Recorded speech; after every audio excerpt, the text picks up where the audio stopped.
चक्कर चले गए, घुटनों में खून छकने लगा। और जैसे वह थ्रेसर तक पहुंचे, ये जो थ्रेसर लगा हुआ वहां तक पहुंचे तो वह गिट्टियां घुटनों में चली गई।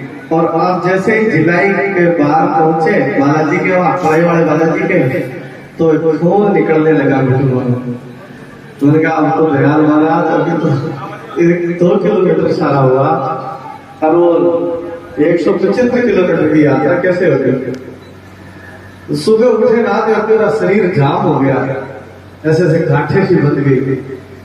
उन्हें किसी को बोलना ही नहीं, बाढ़ जा बल्कि मुझे को जाना था, किसी को बताना नहीं। किसी को कहेंगे तो और कमजोर कर देंगे, फिर महाराज रहने तो क्या पानी, तो उनका ये और संकल्प कमजोर कर देंगे। किसी को कहना ही नहीं।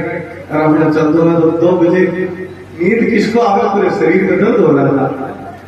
2 बजे उठे। अब लोग कहते हैं वाह महाराज तो बहुत जल्दी उठ रहे हैं, जल्दी का ही उठ रहे आगे तो नींद ही हो रहा।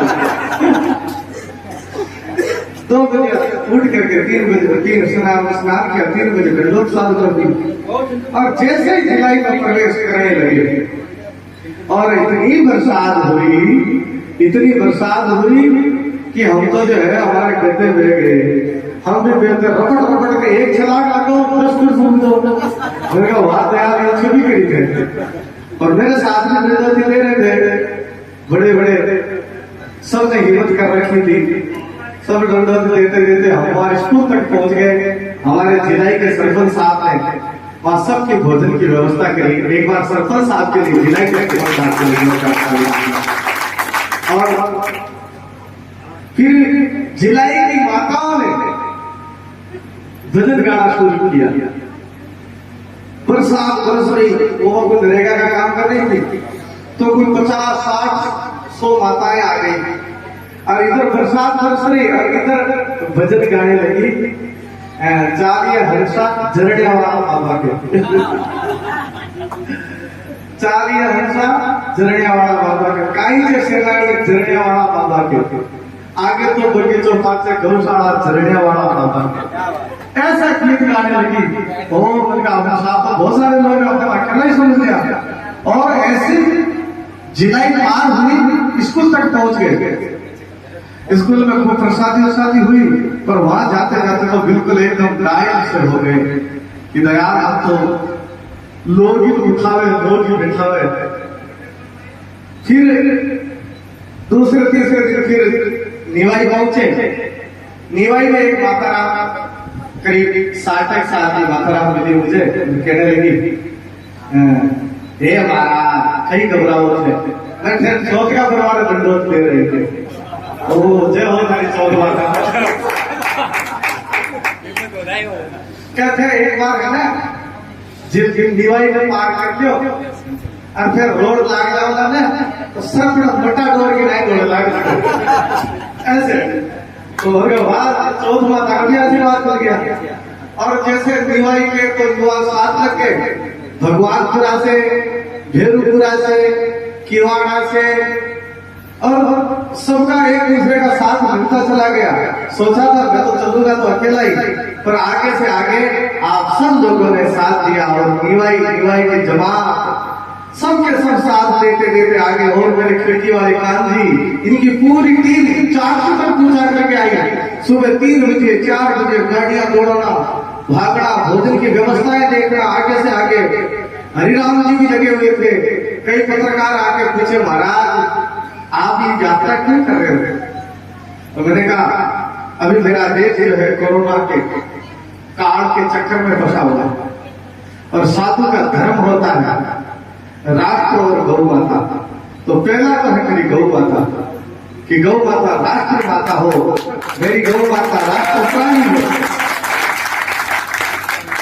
जिस गौशाला के ये गौ माता का प्रताप है कि मैं झरने के खाल में बैठा हूं, और यहाँ आप ऐसा लग रहा है आप स्वर्ग में बैठ रहे हैं, ऐसा लग रहा है गौलोक में बैठे हैं।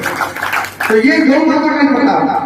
तो चारों तरफ से हाहाकार हो रहा है। मैं झालावाड़ जाके आया था, रोडों पे एक्सीडेंट हो रहे, गायों के खून बह रहे हैं। तो एक अंदर तीर थी पीड़ा की कि गाय माता राष्ट्र प्राणी हो जाए, गाय माता राष्ट्र माता हो जाए, तो ये गाय ऐसे दर दर की ठोकरें ले गाएगा।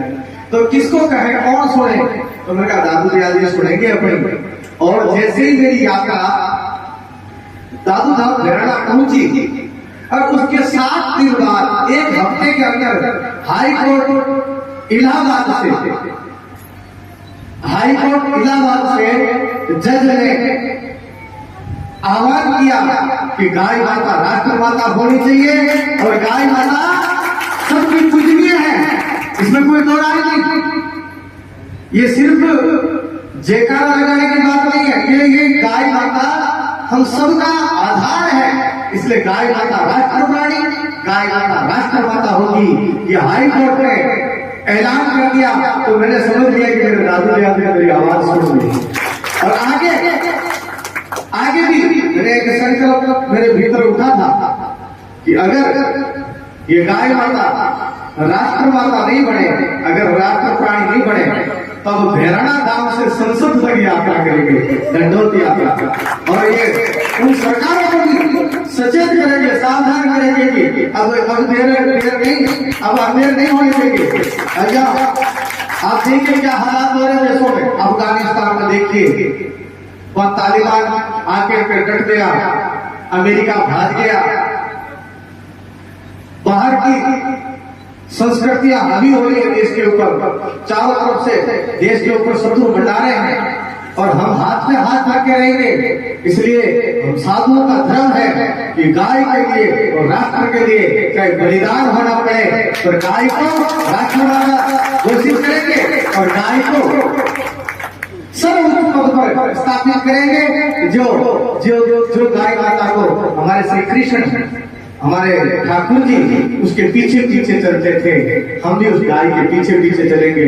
और गाय यहाँ हमने तो एक भाव और रखा, यहाँ जितने भी जो गौशाला बनी है, या एक हॉस्पिटल भी बनाएंगे, जितनी भी गौशाला है, जितनी भी गाय माता एक्सीडेंट होती है, बीमार होती है, उनका या फ्री इलाज हो, फ्री सेवा हो, ऐसा भाव देंगे।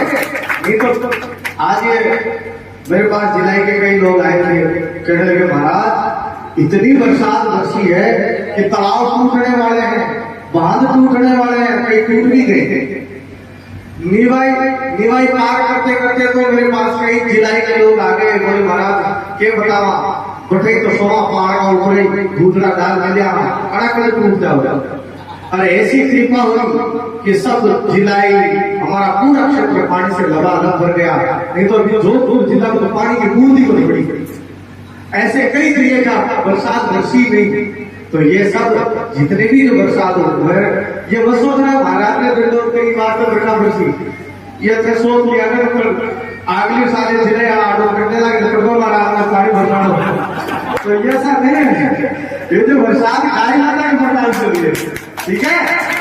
गाय माता ने किया, गाय माता ने प्रार्थना करी थी, गाय माता ने सुनी है, और अब हमको भी गाय के लिए जीना है। आप सब लोग इतनी दूर दूर से पधारे, जयपुर से आए हैं, गुजरात से आए हैं, और जयपुर और सांगानेर आसपास के सब क्षेत्रों ने मेरी बहुत सेवा करी, मैं उनका बहुत बहुत साधुवाद, और इन माता बहनों ने मेरा बहुत सहयोग किया है, उनके लिए भी बहुत बहुत साधुवाद, बहुत बहुत धन्यवाद ज्ञापित करता हूँ। और मुझे बहुत बहुत प्रसन्नता है कि मैं इस जंगल में मंगल हो रहा है, मुझे बड़ी प्रसन्नता है।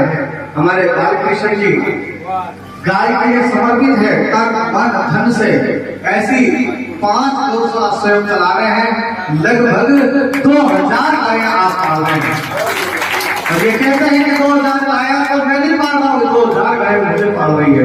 तो हमारे इस गौशाला को यही संभाल रहे हैं, बहुत ही दिव्य है, अद्भुत है। गाय माता के इनके पास कई चमत्कार हैं। ऐसे बालकृष्ण जी के लिए एक बार पुनः जोरदार तालियां। और मेरी अनुपस्थिति में मैं यहाँ नहीं था, 2 महीने तक मैं बाहर यात्रा में रहा, तो यहाँ दयालदास जी महाराज ने इस गौशाला को संभाला है। एक बार उनके लिए दयालदास जी एक पैर वहाँ पहाड़ में रहता है, एक पैर यहाँ रहता है, और दूसरा हाथ मोबाइल में रहता है, और गाय के और आदत चैनल भी चलाने लगे मेरे नाम से। दयाल जी का बहुत लंबा चौड़ा काम है। तो दयाल जी इस गौशाला को संभाल रहे हैं, और साथ हमारे पंडित जी कहाँ से, चित्रकूट से, बहुत ही बड़े पंडित हैं ये, और संस्कृत के श्लोक तो ऐसे ही चाप जाते हैं, तो इतने विद्वान हैं। एक बार पंडित जी के लिए भी, और मेरा एक भंडारी है, गौशाला में एक रहता था परमहंस, जब गौशाला खोली तब एक परमहंस मिला था, पंजाबी था। कुछ ही समय पहले उनका शरीर पूरा हो गया, तो मैं उनके फूल गंगा जी में लेट गया। हरिद्वार गंगा जी का फूल घोड़ाने लगा, जैसे फूल डाले और मुझे एक दूसरा परमहंस मिल गया गेट वहां पेड़ के ऊपर। मैंने कहा ये कौन है? तो मैंने वो जो कई भिखारी होते हैं उनको भोजन के लिए और कुछ पैसे दे रहा था, 10-10 रुपए दे तो ये भी मेरे जो भंडारी है, क्या नाम है भंडारी का नाम? सुरेंद्र भाई, सुरेंद्र। ये भी उन भिखारियों का अंदर था। और ये मैंने कहा आप यहाँ क्या करे? बोले बाबा 3 दिन हो गए, भूख लग रही थी। सुरेंद्र खड़ा हो, ये है, ये हरिद्वार का है और उत्तराखंड के हैं। उत्तराखंड में आधी बड़ी साइकिल परमार से मदरेजा पूरी करी, एक बार जोरदार ताली से स्वागत करें। अब ये हरिद्वार की हरि की पेड़ी में मुझे वहां मिले ऋषिकेश में, और कहा बाबा मेरे पास तो कुछ पैसे नहीं है, 3 दिन से भोजन नहीं मिला है। हमारे आश्रम को भोजन तो मिला, भंडारा कर रहा है, आप भोजन कराए।